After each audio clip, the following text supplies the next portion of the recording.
Hey everyone, Jonathan here. I want to share with you today 10 tips that I use in my relationship every single day, but they're more importantly tips that you can start using in your relationship. One of the things we forget is we just make these assumptions that our relationship should be going in a direction we want it to be going, yet without putting fuel in the gas tank of our relationship, it's really a good question about how that relationship is going to get where it's going. So I'm going to give you the 10 tips, which is kind of like the fuel for the gas tank of your relationship, that you can start using today to see where you can take your relationship. Because once you start putting the fuel in your gas tank, you're going to see that your relationship starts to improve. Now, that's the most important thing that most of us are looking for, is improvements in our relationship.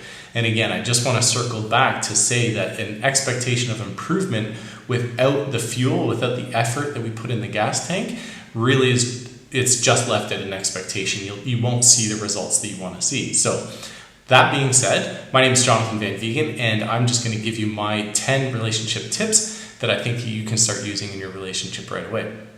So on to tip number 1. The first and most important thing is relationships. If you're in a long-term relationship with your partner, more often than not, you're going to find that times are great, but you're also going to find times that aren't so great. Those times that aren't so great, those are what we would call marital discord, relationship discord, fights, arguments. You can use whatever word you'd like, but let's just say that they're the times that aren't so good. Now, what do we do when we have arguments with arguments with our partner? More often than not, they're in the evening, although they do happen in the morning, but more often than not, they're in the evening. They can carry on for an hour, sometimes 2. I've even had clients in my practice where fights carry on the whole entire night. I don't even need to go outside of my relationship to realize that that's the truth. In my own relationship, I've had arguments with my wife that have stretched on for 2-3 hours. What do you do with that? Well, the first thing I want to say is it's okay to go to bed angry. Now, for a lot of couples and a lot of people, they have a rule, we're not going to go to bed angry, we're going to solve this before we go to bed. But I'm going to say that sometimes some of those issues that we're fighting about, the arguments, they're kind of big. They could be perpetual issues, perpetual problems that we carry on from the very beginning of our relationship throughout the lifespan of our relationship, and they can be rather big and they can flare up. My wife and I, we have our flare-ups all the time of our perpetual problems. That being said, putting a stress on yourselves that you need to solve the problem before you go to bed, that can be quite a tall order, and I'm just here to tell you that it's okay to go to bed angry. What's not okay is to just shut your partner out and say, and not even talk to them, yell, whatever, grab your pillow, grab a blanket, and go sleep on the couch.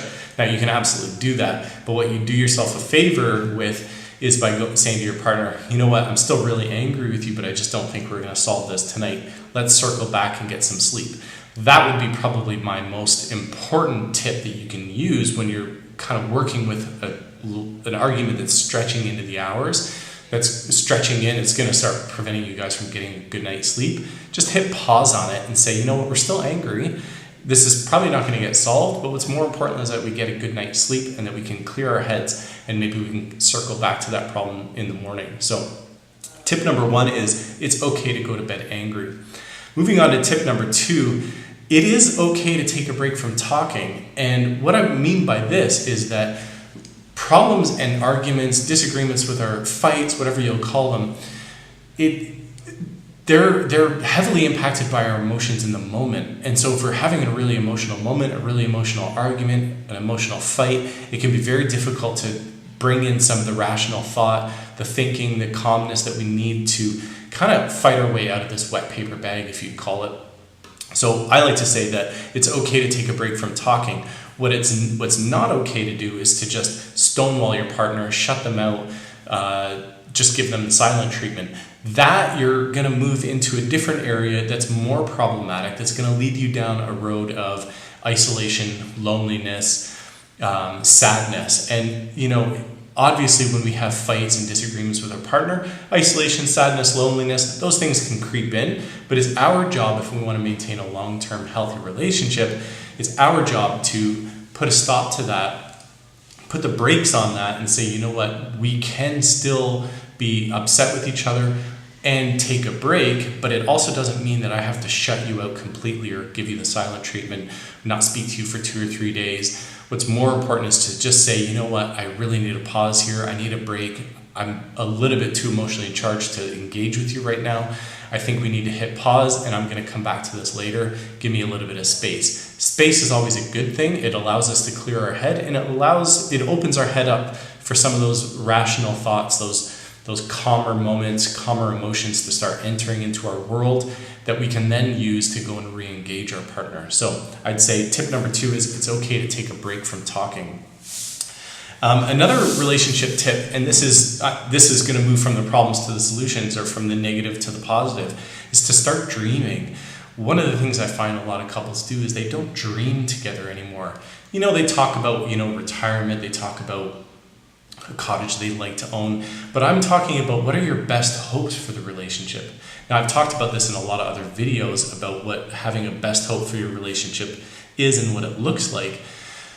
And I think it's helpful to have a best hope to say, yeah, we want to retire one day in Mexico, or we want to one day own a cottage. And I think those are really important. But let's start dreaming about stuff that's a little bit closer to home, such as I think one of the best hopes for a relationship would be to go on a weekly date. Or there's a concert coming up that we'd really like to attend. Rod Stewart was one that my dad and my stepmom used to love going to. They made it a habit to go to 5 or 6 of his concerts. What the point I'm trying to make is that however small, I find that however small the goals or the best hopes you have for your relationship has no impact on the importance of them, because I actually believe that it's the smaller goals and the smaller dreams and the smaller best hopes that actually lead to the bigger changes in our relationship. Mainly because you could wait 30 years until you retire together to Mexico, and are you really going to want to live in a relationship that's unhappy or where there's less connection to each other as you wait for this arbitrary date in the future? Instead, I would say let's start dreaming about what our best hopes are for today, tomorrow, and next week. So focus on the smaller best hopes rather than just the bigger best hopes. So that's tip number 3. Tip number 4 is I'm going to ask you, do you prefer to have gifts given to you or experiences? And one of the things that my wife and I discovered over the last 9 months or so, and it had been something that had been creeping in our relationship for a long time, was that we slowly started to move away from a materialistic view of the world, and we started looking at the world through a lens of what's important to us is less to do with monetary value or gifts or things that we can actually physically hold in our hand, and it has far more to do with experiences that we share with one another. When I think about my kids, one of the most important things that I remember, and one of the things that I get the most joy out of, is just seeing a smile on their faces as they're jumping into a swimming pool. Now, a swimming pool, going swimming is usually very inexpensive. It's not something that costs a lot of money. In fact, a lot of people live near lakes, oceans, beaches. You can go there, pack a lunch, and have a great experience. The point I'm trying to make is that far more often than not, experiences are what brings us the greatest joy rather than monetary objects. So in your relationship, start thinking in terms of more experiences and less gifts or less objects that you can give to one another. It's wonderful to bring flowers and it's wonderful to buy a birthday gift, but rather than focusing on what you need to do for one another with regards to presents, I would say one of the more important things you can do is start looking at what you can do for one another in terms of experiences. Does that mean finding a babysitter so the two of you can go out for dinner? Does that mean meeting each other for lunch and going out and having a lunch together in the middle of the week? Something that you're not usually doing. Those experiences are the things that are memorable and the things that are going to stick with us for a long time. Gifts, monetary items, objects, they tend to tarnish. A car, the minute you drive it off the lot, depreciates. So really, I don't think experiences depreciate. I actually think they appreciate, and I think gifts and monetary objects depreciate. So I would say tip number 4 would be to reduce the gifts and increase the experiences. Tip number 5 is that you don't need to be best friends with your partner. And what I want to say about this is, for my wife and myself, in a lot of ways we're best friends, but in a lot of ways we're not. In a lot of the ways, my wife and I don't have the same connection that she has with her siblings. We don't have the same connection she has with some of her friends. And that is something that I'll never step into and replace, and nor should I even want to. The reason being is that We can't be all things to our partners all the time. What's more important is to focus on the reasons why they fell in love with us in the first place and accentuate and highlight those positive qualities about us, about our relationship, as opposed to the things we're not. Because if we go looking for how we're not best friends with our partner, or how we don't fit the bill or don't fit the ideal of what our partner hopes us to be, we're looking at the absence of something rather than the presence of something. And I always prefer to look at the presence of solutions as opposed to absence of solutions or the presence of problems. So what I say is that rather than trying to be all things to your partner all the time, what's more important is to be you for your partner all the time. You being you, who you are, the qualities that you have, what you bring to the relationship, how you fulfill your partner in the areas that you fulfill them. My wife loves theater, and she loves talking with her best friend, one of her best friends who's a PhD in theater, and she loves just connecting with her, and they could talk for hours upon hours upon hours and laugh and giggle. I'm never going to replace her, and nor would I want to. I actually see that we have room in our lives for more than one person in our life to give us the certain things that we need in the certain interactions. My wife loves the silliness that she has with her siblings. Do she and I share the silliness? No, we're raising two kids. We're bringing in the silliness, but I'm not looking to replace the silliness that she has with her siblings. So tip number 5 would be, you do not need to be best friends with your partner in all areas. Just be best friends with your partner in the area that you were best friends with your partner on the day you started dating and on the day that you started to get engaged or move into each other or start forming your long-term relationship. Because if they did that, if they chose you as someone that they wanted to have a long-term relationship, committed relationship with, then there must have been something beautiful about you and your relationship that led them to make that choice. So be the best friend based on the qualities of what you brought to the relationship. Now that doesn't mean you can't transform or come to learn new qualities. Absolutely. My wife and I continued to learn. We're learning swing dance. We're learning salsa dance together. And I'm not a dancer and she's a ballerina. So yes, you can learn things, but you don't need to do that the minute you start meeting each other and thinking that, or the minute you're having an argument thinking that, oh, I've got to be all things to my wife or my partner. That's not the case. You can learn those things. So that's tip number 5. Tip number 6, this is a really important one. This is going to go back to relationships with your friends versus the one you have with your partner. Your most intimate relationship in the world is with the person that chooses to wake up next to you every single day. They're the person that chooses to care for you when you're sick. They're the person that does your dishes. They're the person that does groceries for you. They're the person that cleans up after you. They're the person that sees you in your worst. They see you when you're sick. They see you when you're healthy. They're the one that on a daily basis says, I'm going to wake up next to you for the rest of my life and I'm going to accept everything about you. That is what the most important and intimate relationship you have. Outside of that, you've got your relationships with all your friends, your best friends, your coworkers. Those are really important relationships too. But what's important is that you don't use some of the fights or the relationship discord that you may have with your partner and the things you say or do to one another and tell everything to your friends. Now, that doesn't mean that you shouldn't, after a fight with your partner, go to your friend and look for a bit of support. Absolutely, you can do that. I'm not saying that you shouldn't. But what I'm saying is that you want to be careful not to triangulate, where what I mean by that is you have yourself, you have your partner, and then you have your friend that you're talking. So you have a triangle of 3 people. What you don't want to do is start sharing things with that outside person and forming an allegiance or an alliance with that other third person, as opposed to maintaining the positive, strong alliance you have with your partner. So there's one thing about reaching out for support. It's another thing to reach out to form an allegiance or an alliance with someone else. The reason being is that when we see triangulation happen into a relationship, you can imagine it can lead to things like affairs and infidelity. I'm not even going to go down that road right now.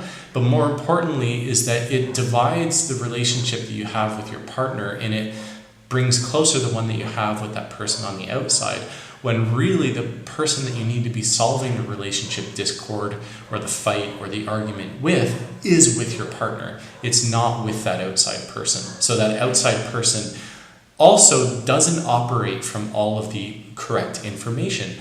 That outside person is not an objective party to the conversation or an objective person to your relationship. They came to learn about you and your relationship and your partner through the stories you tell. They don't learn about the stories and the relationship from the stories that your partner tells. So they're only getting half of the information. So of course they're going to be more aligned with you as opposed to your partner, and they won't be objective, they're going to be subjective. So what that means is that they can form very quickly an alliance and allegiance with you, basically take your side, without really getting a good understanding of the entire situation in the first place. And so that's where I caution you, is that remember that person that you share with can never give you objective advice about your relationship. They're only going to hear about your relationship and the comings and goings of your relationship from you. So it's really important to not build that alliance just with them, where you're triangulating and you're, i.e., getting closer to them and moving or creating greater distance between you and your partner. So what's more important is, for tip number 6, is don't tell your friends everything. It's important to reach out for support, but remember that they're not objective people that can talk to you about your relationship, and they're certainly not where you're going to solve your relationship problems. That's going to happen in your relationship with your partner. So number 7 is it's a really easy one. That's basically to tell you that finances matter a lot. And a lot of the times people think, finances, we can solve it, this isn't an issue. And usually when things are going well in a couple and in their financial situations, finances aren't a problem at all. When we see finances being a problem is when someone loses a job, and mortgages need to get paid, or bills need to get paid, or children need tuition money.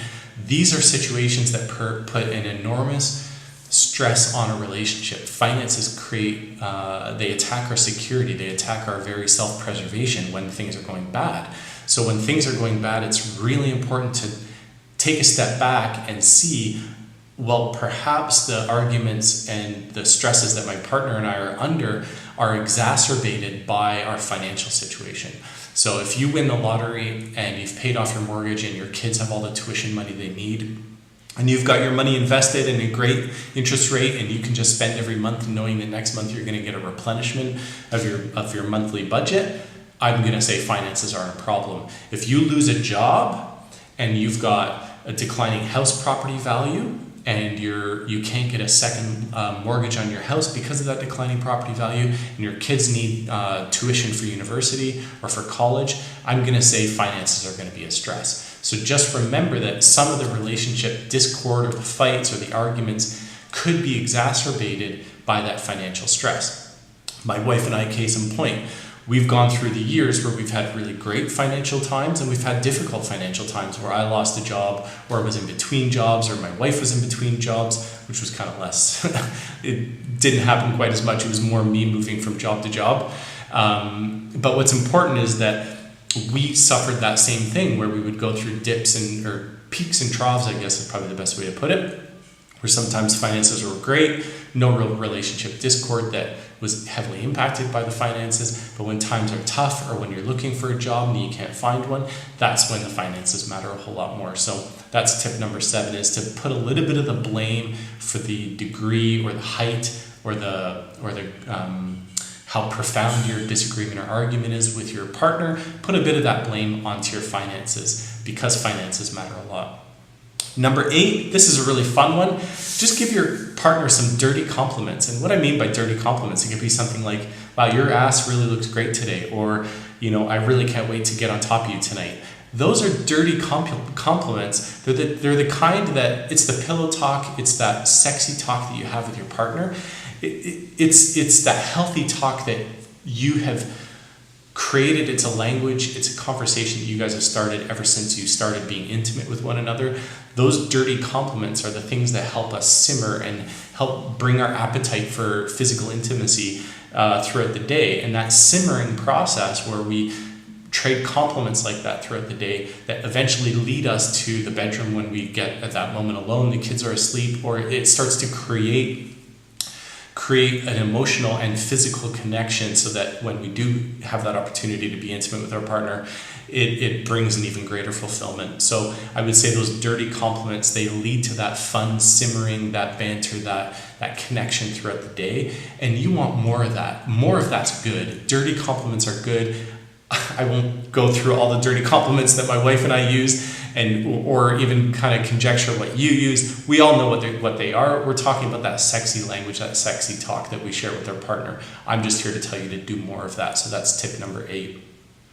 Tip number 9, that's a really simple one. That is that your significant others, friends or families, do not need to love or like everything about you. It's a common misconception that we need our significant others, or our mother-in-laws or father-in-laws, that we need their approval, that we need them to think that we're wonderful, great people 100% of the time. The fact of the matter is that our significant others, friends and families, and I'm going to go back to this idea of being subjective or objective, our significant others, friends and families are not objective. They have always, ever since they've known your significant other, been on their side, loved them, loved everything about them, connected with them, grew up with them, shared genetics and DNA with them. They will always have a greater affiliation for your significant other than for yourself. That's okay, but just keep in mind that what's more important than the approval and the being loved and liked by your significant others, friends and family members, what's more important than that is respect, a mutual respect. They may not like you, they may not love you, but they should respect you, and you should do the same. So it's less important that they align, that your worldviews align with your significant others, friends and families, but what should be there is a mutual respect, a way of treating each other that's kind and caring and thoughtful. In the absence of that, then you have a problem. But them not liking you or liking your choices, that's not your problem. That's actually their problem. And there's ways you can go about dealing with that. You can grow a thicker skin. I know that's easier said than done. But rather than looking for their approval and for their love, what's more important is to command their respect. Because I think respect is the oil of society. It's how we treat each other that allows society to move and our relationships to move in a positive direction without that screeching and those grinds and those wheels just come together and crashing into one another and breaking apart. What we need is mutual respect, that we treat each other with kindness, with sensitivity, with thoughtfulness. Those are the things we need. So we do that towards our significant others, friends and families. We expect that in return, but them loving our choices or who we are as people, that we don't need. Now the last thing, tip number 10, is a really important one, and it's basically how I build my entire practice as a couples therapist. It's the one thing that I tell couples all the time, that I tell individuals all the time, and that is happiness takes practice and practice takes effort. So there is no way under the sun that you are going to improve your relationship without making effort. There's no way that you're going to learn a new language without making an effort. There's no way that you're going to get a job promotion at work without making an effort. The fact of the matter is that we need to make an effort every single day in our relationship. Now, I'll go back to tip number 2. Can you take a break from talking or making an effort? Sure, you can take a break. We all take breaks from our relationship. We take breaks from the effort. But what's more important is that we put in a consistent effort every single day. If we do not put in a consistent effort every single day, our relationship is going to suffer. It's going to go downhill, and you're going to see things like loneliness, sadness, isolation creep in. We don't want that. You need to make an effort for your half of your half of the relationship, and that means asking your partner questions, listening to your partner, caring for your partner, showing affection to your partner. It's admitting your responsibility and your role in disagreements and accepting that responsibility. So those things take effort. You're not going to become a professional bodybuilder because you will it or because you want it. No, you're going to become a professional bodybuilder because you've made the effort. The same exact thing goes for your relationship. Just because your relationship could be in a distressed situation or you're having a lot of marital discord doesn't mean that you can't turn things around, but what is going to make you turn things around is that effort. So I would say keep making more effort towards your partner. That's the number one thing that you can do.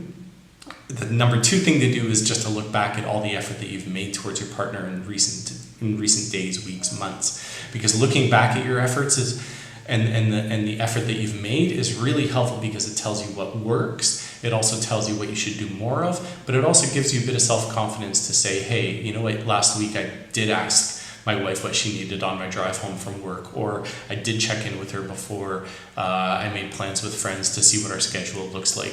So those are small efforts that I make towards my wife, and I would encourage you to make those same small efforts towards your partner, because that's what it's going to take to build a long-term happy relationship is effort. So thank you very much for watching the video.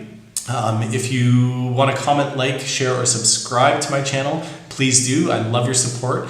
And until next time, I'll see you again. Thanks so much. Bye now.